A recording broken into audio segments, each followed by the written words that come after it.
नमस्कार, खास मुलाकात देख रहे हैं आप। आपके साथ मैं रीना झा बालियान। आज खास मुलाकात में हमारे साथ स्टूडियो में मौजूद हैं आम आदमी पार्टी के उत्तराखंड प्रभारी और साथ ही दिल्ली के संगम विहार क्षेत्र से विधायक हैं दिनेश मोहनिया जी। सर, बहुत स्वागत आपका हमारे स्टूडियो में। दिनेश मोहनिया जी, आपको बता दें कि 3 बार विधायक चुनकर आ चुके हैं और अपने क्षेत्र में काफ़ी अच्छा काम इन्होंने कराया है और अब इनके कंधों पर जिम्मेदारी है उत्तराखंड की, क्योंकि 2022 में विधानसभा चुनाव होने हैं उत्तराखंड के अंदर। तो ऐसे में आम आदमी पार्टी चुनाव लड़ने के लिए तैयार नजर आ रही है, लेकिन किस तरीके की रणनीति उत्तराखंड में आम आदमी पार्टी बनाएगी, यही हम जानने की कोशिश करेंगे। उत्तराखंड के भी सवाल होंगे, लेकिन उससे पहले हम दिल्ली के कुछ सवाल आपसे पूछना चाहते हैं। दिनेश जी, आप अपने क्षेत्र में, क्योंकि संगम विहार क्षेत्र जहां पर बड़ी आबादी है और काफ़ी बड़ी संख्या में लोग रहते हैं, वहां की स्थिति परिस्थिति की अगर हम बात करें, आपने अपने कार्यकाल में कितना काम किया और जनता की उम्मीदों पर कितने खरे उतरे हैं? देखिए, मेरा ये तीसरा टर्म है।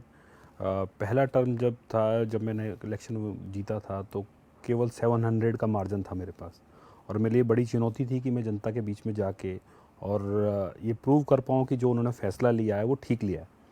जब दूसरी बार चुनाव हुआ तो करीबन मार्जिन मेरा 42,000 था, और अभी रिसेंटली जो चुनाव हुआ है वो करीबन 48,000 से मैं जीता हूँ। तो निश्चित तौर पे मेरे काम का मूल्यांकन जनता ज़्यादा बेहतर तरीके से कर सकती है, और उन्होंने जो समर्थन, जो प्यार और आशीर्वाद दिया है वो निश्चित तौर पे दिखाता है कि काम सब कुछ ठीक हुए हैं, और जनता जिस उम्मीद से ने वोट दिया था वो उम्मीदें लगभग पूरी हो रही हैं उनकी। जी, क्योंकि संगम विहार क्षेत्र, वहां पर बहुत ही लंबे समय से पानी और सड़क की बहुत बड़ी समस्या रही है। वहां की जनता इसे लेकर त्रस्त रही है। क्या आपके कार्यकाल में मजबूती के साथ इन मुद्दों पर काम हुआ है? निश्चित तौर पे काफ़ी काम हुआ है, लेकिन मेरा ये मानना है कि विकास कोई ख़त्म होने वाली चीज़ नहीं है। इम्प्रूवमेंट की गुंजाइश हमेशा रहेगी। बहुत काम हुआ है, लेकिन बहुत काम अभी होना और बाकी है। और मेरा ये मानना है कि इम्प्रूवमेंट की जब हम या विकास की बात करते हैं तो ये एंडलेस है। आज आप कुछ सुविधाएं दे रहे हैं, अच्छी बात है, पिछले कंपैरेटिवली पिछले टाइम से अच्छा है, लेकिन और अच्छा होना चाहिए। जब हम कभी भी डेवलपमेंट की बात करते हैं तो मेरा ये मानना है कि हम कंपैरिजन फिर हम यूरोप और अमेरिकन कंट्रीज़ से करते हैं, तो निश्चित तौर पे उनके मापदंड अलग हैं, उनके बेंचमार्क अलग हैं, और निश्चित तौर पे हमारे को फिर उन बेंचमार्क्स को ध्यान में रख के और काम करने की आवश्यकता है। तो ये विकास निरंतर चलता रहेगा और डेवलपमेंट लगातार चलता रहेगा। बिल्कुल, और ये संकट की घड़ी जिस पे ना सिर्फ देश जूझ रहा है बल्कि पूरा विश्व जूझ रहा है, कोरोना महामारी की अगर हम बात करें, दिल्ली के अंदर हमने देखा बहुत ही भयावह तस्वीर निकलकर सामने आ रही थी, लेकिन आपकी पार्टी ने कई हद तक कंट्रोल पाने की कोशिश की है। आगे की रणनीति किस तरीके की है इस पर? देखिए, हमारे यहाँ पर जब कोरोना बहुत तेज़ी के साथ फैला तो फिर ये तय किया गया कि जो हमारे कुछ प्रिंसिपल्स है, जिसमें टेस्टिंग बहुत बढ़ाई हमने, साथ ही साथ ये कोशिश करी कि डेथ्स कम से कम हो, क्योंकि इस महामारी का कोई इलाज पूरे विश्व भर में अभी तक उपलब्ध नहीं है। लेकिन कोशिश ये की गई कि हर एक जो भी आदमी इससे ग्रसित हो रहा है या जो भी परेशान हो रहा है, उसको मुकम्मल तौर पर उसको स्वास्थ्य सेवाएं उपलब्ध हों। निश्चित तौर पे उसके पास वेंटिलेटर की सुविधा हो, उसके पास ऑक्सीजन बेड्स अवेलेबल हों, कोई भी आदमी ऐसा ना रहे जिसको कि इलाज ना मिलने की स्थिति ना हो।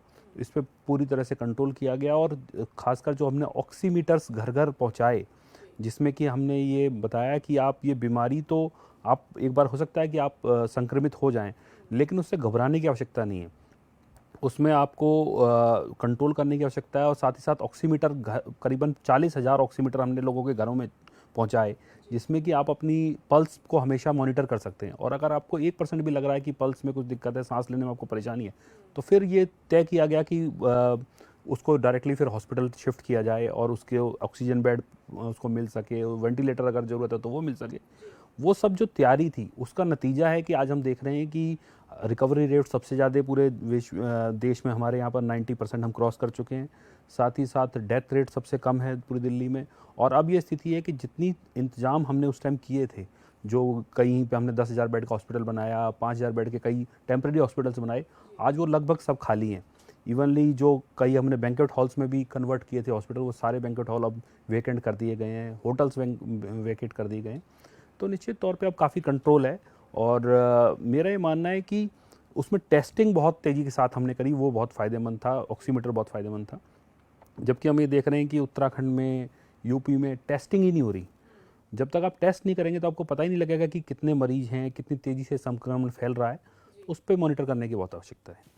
तो दिल्ली तो आपकी सरकार ने फतेह कर ली और आपने 3 बार जीत हासिल की, अपने क्षेत्र से आप विधायक बने। अब आपके कंधों पर उत्तराखंड की जिम्मेदारी है क्योंकि आप प्रभारी हैं आम आदमी पार्टी के उत्तराखंड के। ऐसे में क्या चुनौती आप देख रहे हैं 2022 के लिए?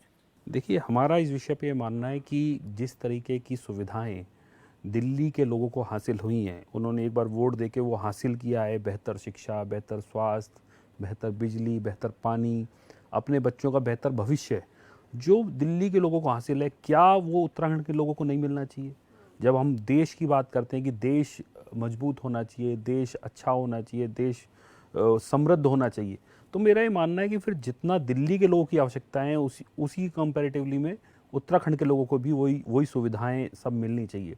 और जिस दिन हमारा मानना है कि देश के प्रत्येक नागरिक को अच्छी शिक्षा, अच्छा स्वास्थ्य हासिल हो जाएगा, तो देश अपने आप मजबूत हो जाएगा, देश में अपने आप ही जो समस्याएं हैं वो कम होंगी।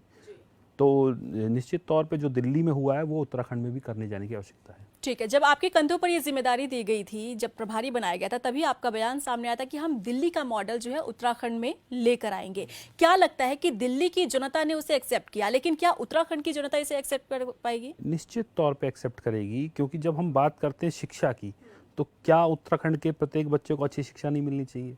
तो आप बोलेंगे मिलनी चाहिए। मैं कहता हूँ कि उत्तराखंड के प्रत्येक नागरिक को क्या स्वास्थ्य सुविधाएं नहीं मिलनी चाहिए? आप कहते हैं मिलनी चाहिए। क्या यहाँ के लोगों को अच्छे रोड्स नहीं मिलने चाहिए, बेहतर इंफ्रा नहीं मिलना चाहिए? आप कहेंगे मिलना चाहिए। तो निश्चित तौर पे भौगोलिक परिस्थितियाँ हो सकता है दोनों में अंतर होगा। यहाँ पर पहाड़ हैं, वहाँ पर प्लेन्स हैं, उनको इम्प्लीमेंटेशन करने में थोड़ी सी आपको डिफ़र करना पड़ेगा। लेकिन जब हम बेसिक मुद्दों की बात करते हैं तो लगभग स्थिति पूरे देश में हमको समझ में आती है कि पिछले 70 सालों में जो अभी तक 2 मेन पार्टियां रही हैं, बीजेपी और कांग्रेस, वो बिल्कुल बेसिक मुद्दों पे भी काम नहीं कर पाई। आप देखेंगे कि यहाँ स्कूलों की हालत क्या है। तो अगर मैं ये चाहता हूँ कि देश का भविष्य अच्छा हो, तो अगर भविष्य की बात करते हैं तो बच्चे सबसे पहले आपको दिखेंगे कि यही हमारे देश का भविष्य है। तो अगर उनको मैं बेहतर शिक्षा नहीं दे पा रहा तो कैसे देश अच्छा बनेगा, कैसे देश मजबूत बनेगा?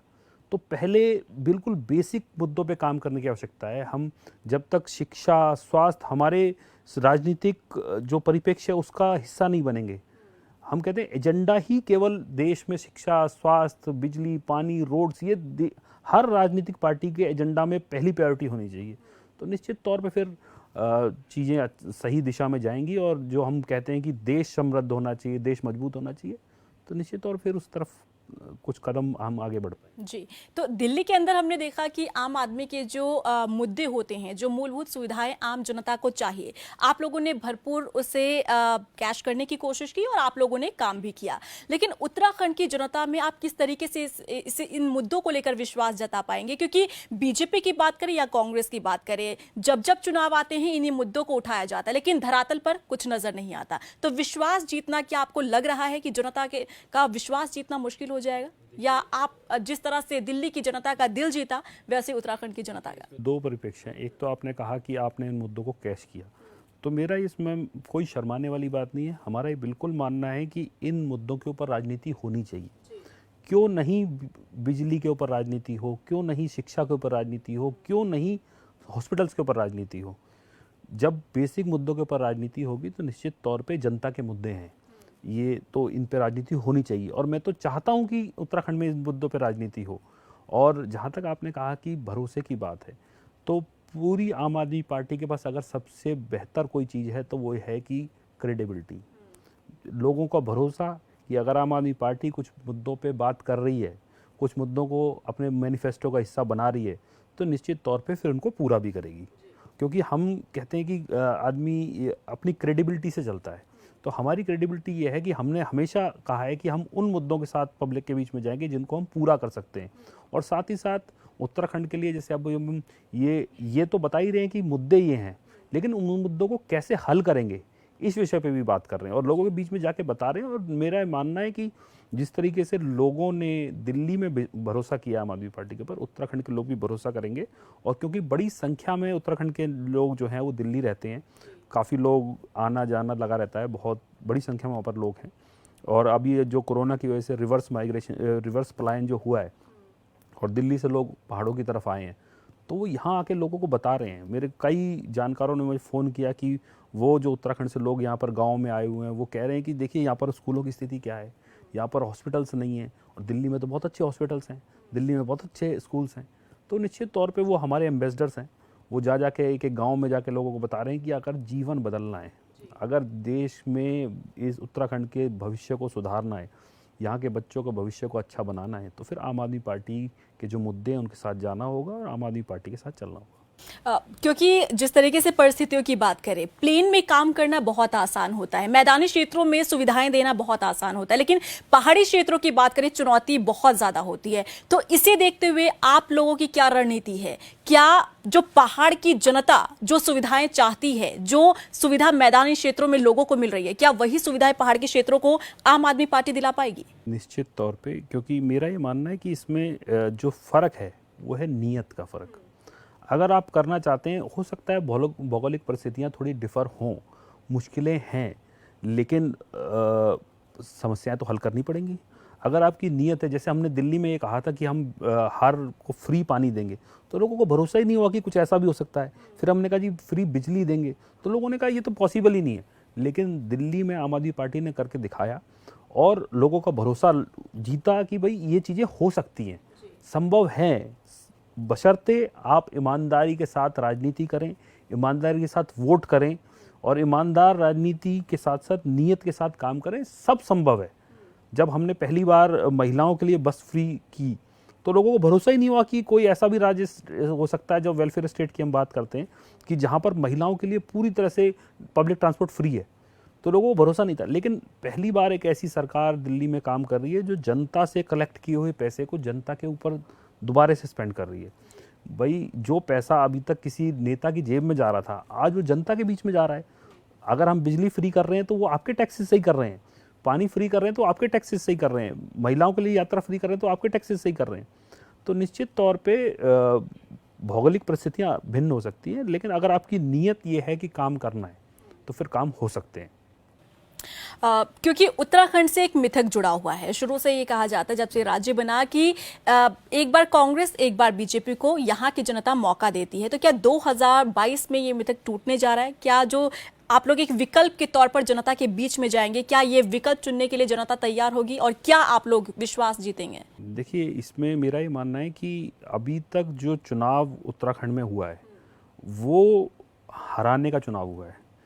जनता एक को चुनती है, फिर 5 साल धोखा खाती है, फिर वो कहती है जी ये पार्टी बेकार है, दूसरे को दे देते हैं, दूसरे को वोट दे देते हैं, 5 साल उससे धोखा खा रहे हैं, फिर वो कहते हैं नहीं नहीं चलो, फिर उनको हराने के लिए वोट दूसरी पार्टी को दे देते हैं।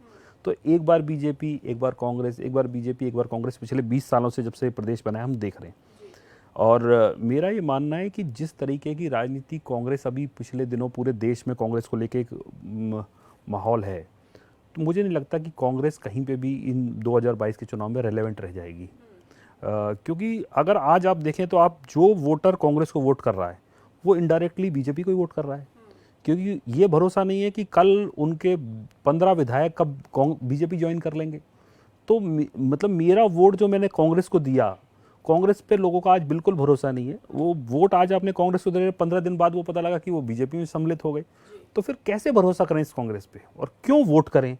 तो मेरा ये मानना है कि उत्तराखंड की जनता को समझना पड़ेगा कि 2022 का जो चुनाव है वो केवल भारतीय जनता पार्टी और आम आदमी पार्टी के बीच में होगा। यानी कि कांग्रेस मान रहे कि कांग्रेस का सफाया हो जाएगा। तौर पे जिस तरीके से लोग ऑप्शन के तौर पे आम आदमी पार्टी को ले रहे हैं, और जैसे दिल्ली में हो गया कि आप पिछले 2 चुनाव से देख रहे हैं कि कांग्रेस 0 सीट्स आ रही हैं और 70 में से करीबन 64 सीट पे उनकी जमानत जब्त थी। और मुझे लगता है ऐसा ही पूरे देश में ट्रेंड है क्यों। और आपने देखा कि महाराष्ट्र में, कर्नाटक में, मध्य प्रदेश में और राजस्थान में होते होते रह गया। तो लोगों का भरोसा कांग्रेस से बिल्कुल हट रहा है, क्योंकि उनका दिया गया वोट अगर बीजेपी में जाना है तो फिर क्यों वोट दिया जाए कांग्रेस को। तो निश्चित तौर पे मेरा ये मानना है कि 2022 का जो चुनाव है वो भारतीय जनता पार्टी और आम आदमी पार्टी के बीच में होने वाला है। चलिए, बातचीत का सिलसिला यहाँ लगातार जारी है, लेकिन वक्त एक छोटे से ब्रेक का है। जल्द हाजिर होते हैं।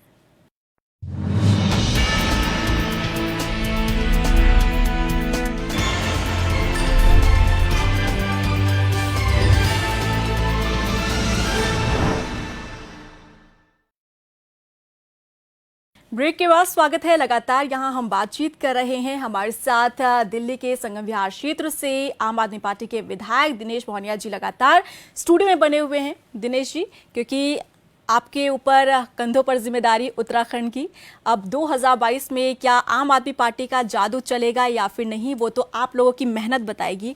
लेकिन जिस तरीके की तैयारी आप बता रहे हैं उससे लग रहा है कि जनता कहीं ना कहीं अपना रुझान दिखा सकती है। अच्छा, मैं आऊंगी उस बड़े मुद्दे पर जो कि उत्तराखंड का अब तक का सबसे बड़ा मुद्दा रहा है, वो है पलायन।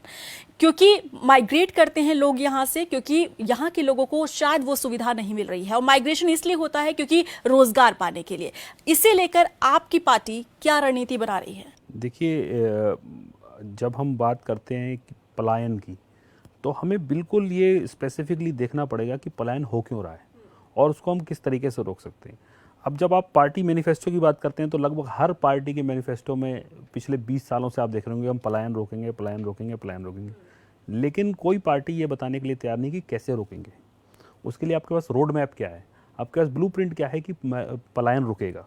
जब हम बात कर रहे हैं कि पलायन रुकना चाहिए, तो फिर हम बड़ी बेसिक सी बात करते हैं कि अगर मेरे बच्चे को बेहतर शिक्षा मेरे गांव में मिल रही है, मेरे को बेहतर स्वास्थ्य सुविधाएं मेरे गांव में मिल रही हैं, मेरे को एक छोटा सा रोज़गार मिल रहा है, तो मैं निश्चित तौर पे पलायन नहीं करूँगा। मैं क्यों शहर जाऊँगा? जो सुविधाएं मेरे को शहर में है वो मेरे को अगर गांव में मिल जाएं, मैं मतलब अपने आप को थोड़ा सा, जब मैं उत्तराखंड आता हूँ तो बड़ा फील करता हूँ कि यहाँ पर कितना मतलब वातावरण है, सुंदरता है और बड़ा साफ हवा है, सब चीज़ें।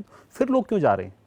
तो हमें समझना पड़ेगा कि पलायन के पीछे के कारण क्या है और उन कारणों को हल करना पड़ेगा। तो मैं निश्चित तौर पे देखता हूँ कि ये 2-3 जो मुख्य कारण है, शिक्षा, स्वास्थ्य, रोजगार, अगर इन 3 मुद्दों के ऊपर हम काम कर दें तो मुझे नहीं लगता कि उत्तराखंड जैसे सुंदर प्रदेश को, भव्य और रमणीक स्थल को छोड़ के कोई जाना चाहता है। वो मजबूरी है, क्योंकि जब आपके पेरेंट्स, आपके माता पिता बीमार हों और आपको पता लगे कि मेरे को उनको इलाज के लिए 100 किलोमीटर नीचे लेके जाना पड़ेगा, तो निश्चित तौर पे फिर मैं कहूँगा कि मुझे मैदान में ही रहना चाहिए या मेरे को माइग्रेशन करना चाहिए या पलायन करना चाहिए। तो अगर वो सुविधाएं मेरे को पहाड़ पे दे दूँ तो निश्चित तौर पे पलायन रुकेगा। और बड़ी बेसिक सी चीज़ें हैं जिन पे काम करने की आवश्यकता है। इसलिए हम ये कहते हैं कि जब आप एक वोटर की तरह से सोचना शुरू करेंगे, जब आप एक वोटर की तरह सोचें कि मेरे को ये सुविधा मिल जाए तो मेरी ज़िंदगी थोड़ी आसान होती है, ये सुविधा मिल जाए थोड़ी मेरी ज़िंदगी आसान होती है, तो निश्चित तौर फिर जब हम आम आदमी पार्टी की बात करते हैं तो फिर आम तरीके से सोचना पड़ता है आपको। फिर एक नेता की तरह नहीं सोचते, फिर एक आम आदमी की तरह, आम शहरी की तरह आपको सोचना पड़ता है कि अगर ये चीज़ें हो जाएँ तो मेरा जीवन कुछ बेहतर होगा। तो जब मैं पलायन की बात करता हूँ तो फिर मैं एक वोटर की तरह, एक उत्तराखंडी की तरह सोचना शुरू करता हूँ कि भाई अगर मेरे जीवन में अच्छा हॉस्पिटल मेरे पास हो, मेरे बच्चों के लिए अच्छी शिक्षा हो, तो मैं क्यों उत्तराखंड छोड़ के जाऊँगा। तो अगर हम पलायन की बात करें तो इस पर काम करने की आवश्यकता है और निश्चित तौर पे पलायन को रोका जा सकता है, इसमें कोई डाउट नहीं है। बस उसके लिए एक बेहतर फ्रेमवर्क हो, बेहतर ब्लूप्रिंट हो, बेहतर रोड मैप हो, किस तरीके से काम किया जाएगा और उस पर फिर ईमानदारी के साथ उसका इम्प्लीमेंटेशन हो, तो निश्चित तौर पर पलायन रोका जा सकता है। ठीक है। 2022 विधानसभा चुनाव के लिए जब तैयारियां शुरू, हालांकि तैयारियां अभी से ही चल रही हैं, लेकिन आप लोग जब जनता के बीच में जाएंगे तब दिल्ली का रिपोर्ट कार्ड आप लोग दिखाएंगे या फिर यहाँ पर किस तरीके से काम होगा वो मैप दिखाया जाएगा? दोनों चीज़ें होती हैं, दोनों चीज़ें करने की आवश्यकता है। एक तो हमारे पास जो हमारी जमा पूंजी है वो हमारी क्रेडिबिलिटी है कि देखिए हो तो सकता है। अगर दिल्ली में 5 साल में दिल्ली को बदला जा सकता है तो निश्चित तौर पर उत्तराखंड को भी बदला जा सकता है। लेकिन परिस्थितियों में, देखिए परिस्थितियाँ, मैं कह रहा हूँ भिन्न परिस्थितियाँ हैं। जैसे मैंने आपको दिल्ली में बताया कि सब कुछ तो नहीं हो गया, और भी काम करने की आवश्यकता है, लेकिन लोगों को इस बात का भरोसा है कि आम आदमी पार्टी सही दिशा में काम कर रही है। हो सकता है कि 5 साल बाद और बेहतर सुविधाएं मांगे, लेकिन दिशा बहुत ठीक है। तो ऐसे ही उत्तराखंड के लोगों को भी समझना पड़ेगा कि देखिए हम काम कर रहे हैं, उन मुद्दों के साथ चल रहे हैं। कुछ चीज़ें आज होंगी, कुछ 1 साल में होंगी, कुछ 2 साल में होंगी। वो देखिए हमारे को थोड़ा सा इसमें प्रैक्टिकल भी होना पड़ेगा। तो सब चीज़ें जो उत्तराखंड के परिप्रेक्ष्य में है वो सब की जाएंगी, लेकिन साथ ही साथ ये भी देखना पड़ेगा कि कौन सी पार्टी है जो बेहतर तरीके से, ईमानदारी के साथ, बेहतर नीयत के साथ उत्तराखंड के मुद्दों के साथ काम कर सकती है। अगर उस श्रेणी में आप देखेंगे तो फिर कहीं ना कहीं आम आदमी पार्टी को एक एज मिलती दिखती है। आपको लगता है कि आम आदमी पार्टी एक ऐसी पार्टी है जो अगर 5 साल में दिल्ली के में बदलाव ला सकती है, तो फिर निश्चित तौर पर उत्तराखंड में भी बदलाव ला सकती है। जी, तो आम आदमी पार्टी को उत्तराखंड की जनता किस रूप में देखेगी? एक ऑप्शन के रूप में या फिर वाकई आप लोग जिस तरीके का माहौल या फिर जिस तरीके से आप विश्वास जीतना चाहते हैं, लोगों का दिल जीतना चाहते हैं, या फिर ये बताना चाहते हैं कि हम आपके लिए काम करेंगे, उन तमाम मुद्दों को ध्यान में रखते हुए जनता विश्वास देगी आपको? भी चीज़ का जब हम बड़ी बेसिक सी बात करें तो हम कोई चीज़ लेने जाते हैं तो हम एक सैंपल देखते हैं किसी भी चीज़ का। जैसे आप कपड़ा लेने जाते हैं तो वो कट करके एक छोटा सा पीस देता है कि ये सैंपल है मेरा, आप ये देख लीजिए, अगर आप इससे सेटिस्फाइड हैं तो फिर पूरी आप परचेज़ कर सकते हैं। बिल्कुल बेसिक सी चीज़ है। तो दिल्ली का जो सैंपल है वो लोगों के सामने है कि अगर ईमानदारी से काम किया जाए, बेहतर नीयत के साथ काम किया जाए तो बेहतर राजनीति हो सकती है। किसी प्रदेश के लिए, भलाई के लिए राजनीति हो सकती है। ये आम आदमी पार्टी ने करके दिखाया है कि अगर एक बेहतर तरीके से शासन चलाया जाए तो निश्चित तौर पे लोगों की जो ज़िंदगी है उसमें बदलाव लाया जा सकता है। तो अगर ये दिल्ली में पॉसिबल है, जो दिल्ली का सैंपल है वो लोगों के सामने है, और तो अगर उत्तराखंड में भी पॉसिबिलिटी है कि हो सकता है। जैसे अभी मैं एक जनसभा में गया था आपके देहरादून कैंट में ही, तो मैंने जब वहाँ लोगों को बोला, मैंने कि जी आप एक काम कीजिए कि आप दिल्ली में किसी को भी जानते हैं, आप उसे एक फ़ोन कर लीजिए और उससे पूछिए कि क्या दिल्ली बेहतर हो रही है। अगर वो उनका जवाब हाँ आता है तो फिर आम आदमी पार्टी के साथ काम करना चाहिए। और मैंने कहा कि भाई केवल ये तो फिर लड़ाई आम आदमी पार्टी की लड़ाई नहीं है ना, फिर तो ये हर उत्तराखंडी की लड़ाई है कि वो अपने लिए लड़ रहा है कि मुझे बेहतर स्कूल चाहिए, मेरे बेहतर बच्चों का बेहतर भविष्य चाहिए, तो फिर आपको भी थोड़ी सी मेहनत करनी पड़ेगी। तो रिसेंटली वहाँ से एक सज्जन खड़े हुए और उन्होंने कहा जी मेरी सिस्टर रहती है, उत्तराखंड की हैं वो, लेकिन उनकी शादी हुई है दिल्ली में, और मेरे जीजा जी को कोई प्रॉब्लम थी मेडिकल की, और करीबन 22 लाख रुपए का एस्टीमेट था जो मेरे को प्राइवेट हॉस्पिटल ने बताया था कि जी 22 लाख रुपए लगेंगे, और दिल्ली के हॉस्पिटल्स में वो बिल्कुल फ्री ऑफ कॉस्ट इलाज हो गया उनका। तो मैंने वहाँ पर मतलब लोग हैरान रह गए कि किसी प्रदेश में एक पूरा इलाज जो 22 लाख रुपए का है और एक आदमी का फ्री ऑफ कॉस्ट हो सकता है। तो मैं ये कहता हूँ कि जो चीज़ें, जो सुविधाएं अगर दिल्ली में मिल रही हैं तो क्या उत्तराखंड के हॉस्पिटल्स में वो सुविधाएं नहीं होनी चाहिए?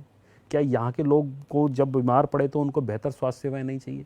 अगर चाहिए तो फिर ये लड़ाई हर उत्तराखंड के नागरिक को लड़नी पड़ेगी। ये उनके बच्चों के भविष्य की लड़ाई है, उनकी खुद की लड़ाई है, और उनको ये तय करना पड़ेगा कि एक तरफ तो वो पार्टियां हैं जिन्होंने पिछले 20 साल तो प्रदेश को और 70 साल में इस देश को ठगाए और हर बार जीत के भरोसा दिलाया कि 5 साल और दे दीजिए, फिर उसके बाद करते हैं। और एक तरफ वो पार्टी है जिसने 5 साल के शासन के बाद ये बोला कि भाई अगर आपको लगता है हमने बेहतर किया है तो आप वोट दे दीजिए। पहली बार इस देश में काम की राजनीति की है, जिसने कहा कि भाई अगर आपको लगता है कि हमने काम ठीक किया है तो वोट दे दीजिए, अगर आपको लगता है हमने काम ठीक नहीं किया तो वोट देने की भी आवश्यकता नहीं है। बिल्कुल क्लियर कट हर मीडिया हाउस में, हर इंटरव्यू में, हर मीडिया में बोला गया कि अगर लगता है कि बेहतर काम हुआ है तभी वोट दीजिएगा। तो इस देश में काम की राजनीति की शुरुआत हो रही है। तो ये उत्तराखंड के नागरिकों की भी जिम्मेवारी है कि वो इस काम की राजनीति को एक बेहतर विकल्प के रूप में देखें, तभी इस उत्तराखंड में कुछ बदलाव की उम्मीद हम कर सकते हैं। ये केवल ये कहें कि जी आम आदमी पार्टी की ही जिम्मेवारी है, ऐसा नहीं है। ये प्रत्येक उत्तराखंड के प्रत्येक आदमी की जिम्मेवारी है कि अगर इस लड़ाई में, इस अपने बच्चों के भविष्य की जो लड़ाई है उसमें अपना जो रोल है वो भी उसको प्ले करना पड़ेगा। ठीक है, लेकिन दिनेश जी, जैसा कि आपने शिक्षा और स्वास्थ्य की बात की, ये वो महत्वपूर्ण मुद्दे हैं जो हर एक देश के नागरिक को चाहिए, और ऐसे सपने भी दिखाए जाते हैं राजनीतिक दलों द्वारा, क्योंकि कथनी और करनी में फर्क होता है। आपने दिल्ली का हमें एग्जाम्पल दिखाया, या फिर जनता को एग्जाम्पल आप बताने जाएंगे, लेकिन अगर हम पहाड़ी क्षेत्रों की बात करते हैं, आज भी पहाड़ों पर शिक्षा और स्वास्थ्य पूरी तरीके से बदहाल है। अगर कोई बीमार भी हो जाता है तो उसके लिए एम्बुलेंस या फिर स्ट्रेचर मौजूद नहीं होते, जबकि उसे कुर्सी पर या कंधों पर लेकर उसे अस्पताल तक पहुंचाया जाता है। ऐसे हालात में आम आदमी पार्टी किस तरीके से जनता को बता पाएगी कि हम हैं आपके लिए काम करने के लिए, बस आप हम पर विश्वास कीजिए? चुनौती कितनी देख पा रहे हैं आप इसमें? मैं आपको यही समझा रहा हूँ कि केवल ये आम आदमी पार्टी की जिम्मेवारी नहीं है। आप बेहतर विकल्प देख रहे हैं। एक वो पार्टियां जो कह रही हैं हम करेंगे, पिछले 70 सालों से देश में और पिछले 20 साल से प्रदेश में कह रही है हम करेंगे, फ्यूचर की बात करेंगे जी 5 साल और दे दीजिए फिर करेंगे, फिर वोट दे देते हैं, फिर 5 साल देते हैं जी 5 साल और दे दीजिए फिर करेंगे। और एक तरफ वो पार्टी जिसने कहा कि हमने कर दिया, हम कर चुके हैं ऑलरेडी, आप देखिए क्या है कि नहीं किया, और आपको लगता है आप सेटिस्फाइड हैं कि किया है, तो फिर आगे की बात करते हैं, फिर हम आगे की बात करते हैं कि भाई फिर उत्तराखंड में भी हो सकता है। तो ये फ़र्क है, बेसिक डिफरेंस जो दोनों पार्टियों में। हमने 5 साल के बाद ये नहीं कहा कि हमें 5 साल और दे दीजिए, हम करेंगे। हमने कहा देखिए जी, आप अपने बच्चों के स्कूल जाके देखिए, क्या वो ठीक हुए हैं तो आप वोट दे दीजिए। आपको हॉस्पिटल को जाके आप देखिए, अगर आपको लगता है हॉस्पिटल ठीक हुए तो आप वोट दे दीजिए। तो लोग गए, लोगों को भरोसा जगा और लोगों ने महसूस किया कि उनकी ज़िंदगी में कुछ बदलाव आ रहे हैं। जब भी आप देखेंगे कि देश के इतिहास में शायद पहली ऐसी पार्टी है जिसको इतना बड़ा मैंडेट दोबारा से मिला है। 70 में से 62 सीटें हमारे को दोबारा जनता ने दी है, तो इस भरोसे के साथ दी है कि जो पिछले 5 सालों में जो भी काम हुआ है वो और तेजी के साथ अगले 5 सालों में भी होगा।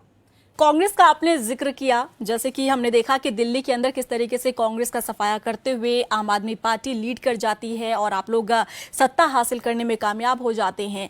अब क्योंकि आपने बताया कि 2022 में कंपटीशन सिर्फ बीजेपी और आम आदमी पार्टी का होने जा रहा है, कहां फेलियर कहां देख रहे हैं आप कांग्रेस का? क्यों पिछड़ती नजर आ रही है जनता की नजरों में और आम आदमी पार्टी की नजरों में कांग्रेस? देखिए, कांग्रेस में ना नेता है, ना नीयत है, ना नीति है।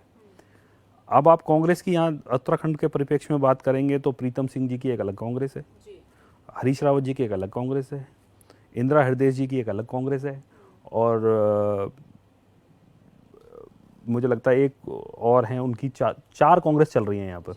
तो किसी को इस बात से मतलब नहीं है कि इस प्रदेश में क्या हो रहा है। केवल उन कांग्रेस के हर नेता को ये मतलब है कि जी मेरा क्या होने वाला है। प्रदेश की जनता को स्वास्थ्य सुविधाएं ना मिलें, लोग मरते रहें, कोई दिक्कत नहीं है, लेकिन हमारी पार्टी की में भी हमारी पॉलिटिक्स चलती रहनी चाहिए। ये जो सोच है कांग्रेस की, ये डुबो रही है कांग्रेस को। और यहाँ नहीं, पूरे प्रदेश भर में देश की जनता कांग्रेस से उम्मीदें खो चुकी है। अब उन्हें लगता ही नहीं कि मतलब कांग्रेस कहीं फाइट में है या कहीं कांग्रेस लड़ने की स्थिति में भी है। और आप देखेंगे कि वो मेंटली तौर पे पूरी तरह से हार मान चुके हैं।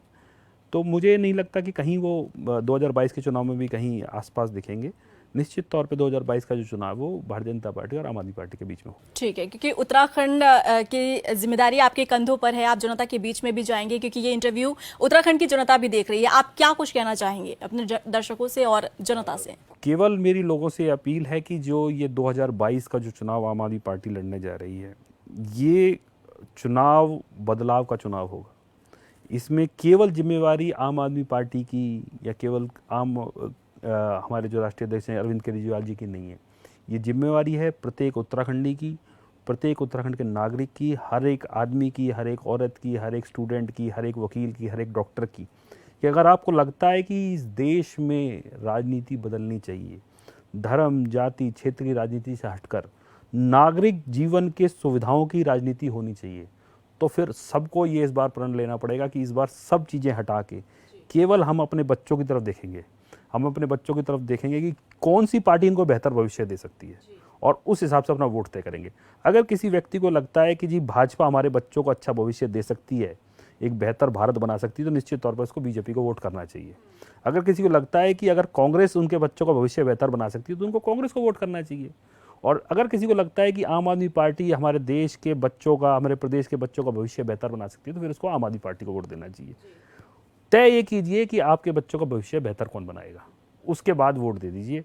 और लगता है कि आम आदमी पार्टी कर सकती है, तो निश्चित तौर पे फिर मुझे लगता है कि इस प्रदेश में बदलाव आएगा। चलिए दिनेश जी, बहुत शुक्रिया इस खास बातचीत करने के लिए। तो दिनेश जी जो कि संगम विहार से यहाँ पर विधायक हैं आम आदमी पार्टी से, और इनके कंधों पर जिम्मेदारी भी है, उत्तराखंड के प्रभारी हैं ये। और ऐसे में 2022 में जो विधानसभा चुनाव होने हैं उत्तराखंड के अंदर, उसमें आम आदमी पार्टी यहाँ पर कोशिश में लगी हुई है कि किस तरीके से जीत हासिल करनी है। हालांकि देखना होगा कि क्या उत्तराखंड की जनता आम आदमी पार्टी पर विश्वास जताती है या फिर नहीं। फिलहाल के लिए मुझे दीजिए इजाजत, नमस्कार।